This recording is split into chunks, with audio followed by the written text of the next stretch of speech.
Bismillahirrahmanirrahim. Assalamualaikum warahmatullahi wabarakatuh. Hai gengs, apa kabar kalian semua? Semoga kita semua dalam keadaan sehat walafiat. Amin. Welcome back to channel bersama aku sendiri, Mustika Sari, di channel kesayangan kita, Mustika Sari Abdul Muin. Konten kita hari ini melanjutkan konten kemarin ya guys ya, divonis kanker tiroid.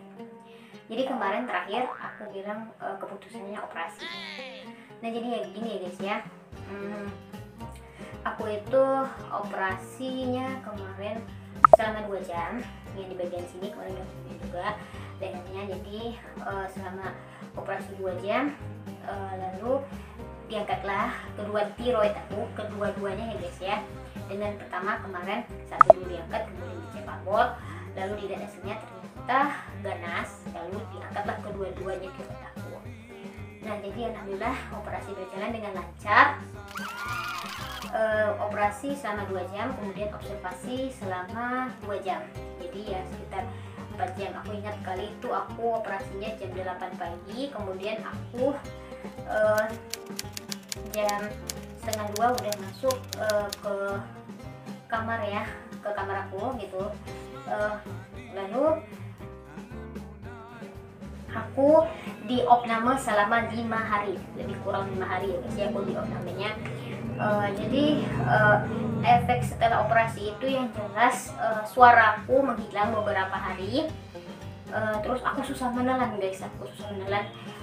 Itu yang anehnya, menelan itu susah menelan air gitu ya, minum aja gitu kesedap gitu ya guys ya. Dan makannya itu, kalau makan yang agak biasanya kayak ayam gitu, ayam itu kan kadang alot gitu ya guys ya. Nah jadi kalau udah alot gitu nelannya sampai keselak gitu ya guys ya. Nah itu sih. Jadi setelah udah dioperasi gitu ya guys ya, kemudian itu kan hasil operasi itu harus dicek lagi gitu ya guys ya, dicek lagi semuanya yang udah selesai itu dicek lagi ke labor patologi anatomi.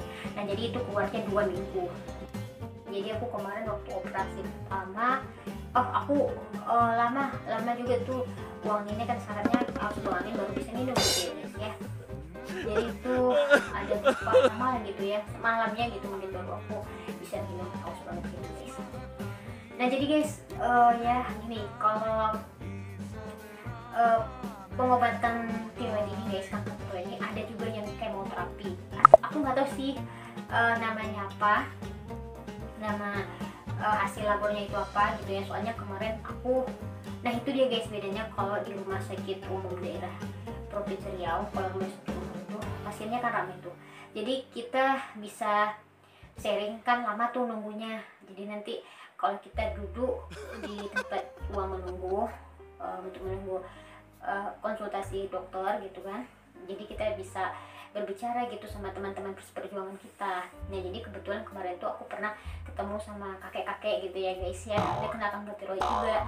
Nah ternyata dia di kemoterapi guys, pengobatannya itu nggak ada di Pekanbaru ini, dia di Jakarta. Selain kemoterapi ya operasi, dia kemoterapinya itu setelah operasi gitu ya guys ya. Kalau aku alhamdulillah nggak ada. Pertama yang pastinya kalau udah kena benjolan kanker, pertama yang dilakukan adalah operasi, bisa juga kemoterapi, dan pastinya yang paling penting itu makan obat itu guys, makan obat seumur hidup. Nah itu semuanya, baik yang nggak di kemo maupun di kemo, tetap makan obat seumur hidup. Pokoknya yang kedua-duanya nggak ada lagi ya tiroidnya itu ya. Pastinya kalau sudah pasiennya nggak punya tiroid lagi. Sementara kalau pasiennya masih punya tiroid satu, itu salah satu. Kalau teman aku dia nggak makan obat tuh guys, jadi cuma diangkat aja satu tiroidnya.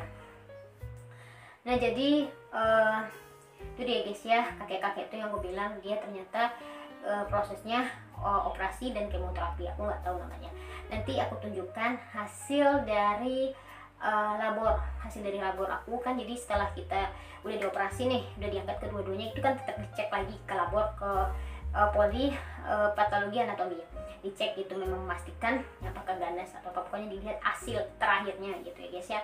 Nah itu selama 2 minggu pasca operasi, 2 minggu pasca operasi ya guys ya. Nanti kita datang ke rumah sakit sambilan kontrol, terus sambilan lihat hasil labnya dari patologi anatomi.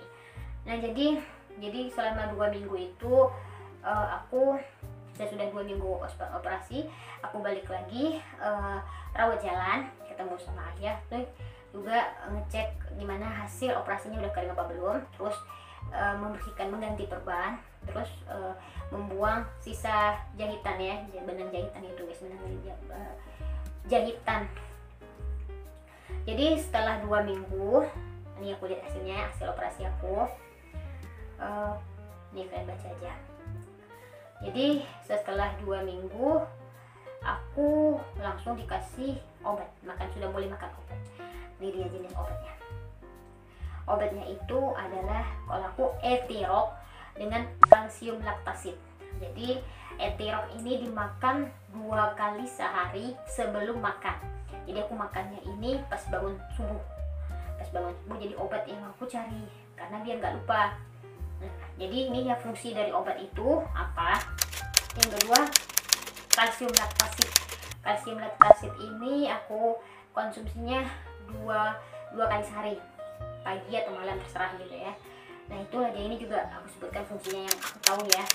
Dan di sini siapa sih teman-teman misalnya yang kayak punya penyakit kayak gitu, pasti share dulu ke Google ini, apa sih, siapa sih penyakit ini, bisa nggak sih sembuh? Ayo tunjuk tangan, ayo siapa kalian? Yeay, aku juga. Kita satu server ya guys ya, jadi kita tuh pengen tahu gitu ya guys ya, gimana sih bisa sembuh, nggak apa solusinya gitu ya kan.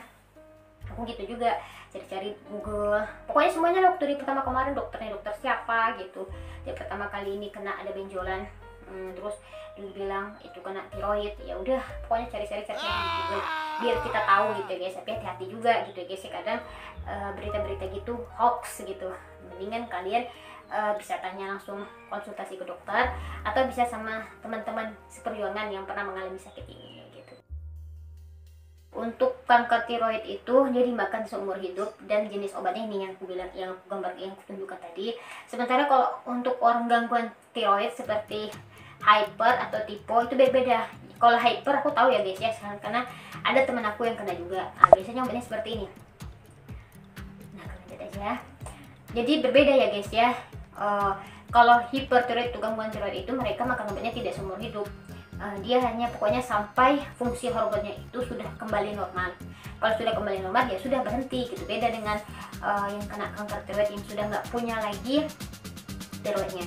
Selain itu kalau untuk hypertiroid ada juga sih kayak kakak sepupu aku gitu ya guys ya, dia kayaknya mengalami gangguan tiroid, dia berobatnya, nah berobatnya pun juga beda.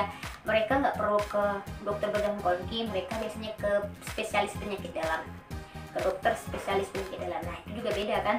Nah, ada juga sih dokter spesialis penyakit dalam ngasih obatnya seperti obat kanker tiroid gitu ya guys ya. Ada juga kemarin soalnya aku tunjukin ternyata sama gitu guys.